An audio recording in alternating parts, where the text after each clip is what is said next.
దేవి భాగవతములో వచ్చే మణిద్వీపం, లలితా సహస్రనామంలో ఉన్నటువంటి శ్రీమన్నగరం, ఈ రెండు ఒకటేనా లేకపోతే వేరు వేరా?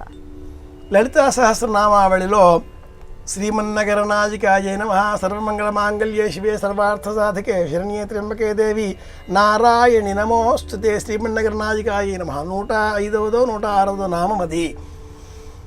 ఈ శ్రీనగరము అలాగే మణిద్వీపంలో ఉన్నటువంటి 12వ అధ్యాయంలో వచ్చే మణిద్వీపము రెండూ ఒకటేనా? రెండూ ఒకటే.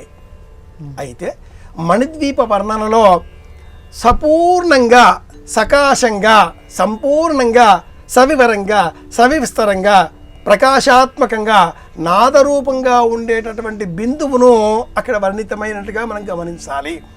మనకు ఇల్లు కావాలి, అది చదివేస్తున్నాం, ప్రయోజనం సాధిస్తున్నాం, కానీ బిందు త్రికోణ వసుకోర దశారజుగ్మం అని చెప్పబడేటటువంటి ఆ మణిద్వీపము శ్రీచక్ర స్వరూపం. శ్రీమన్నగరనాజికాయై నమః అన్నప్పుడు ఈ శ్రీనగరము శ్రీచక్ర స్వరూపము. ఈ రెండు కూడా ఒకటే. కానీ మణిద్వీప వర్ణన ద్వారా లౌకికమైన కోరికలు పూర్తి చేసుకునే విధంగా మనం ప్రయత్నాలు కొనసాగుతూ ఉండగా, లలితా సహస్రనామావళిలో ఉండేటటువంటి శ్రీమాత్రే నమః ఎంత పరమ మంత్రమో, శ్రీమన్నగరనాజికాయై నమః అన్న ఆ మంత్రం కూడా అంత పరమ మంత్రం.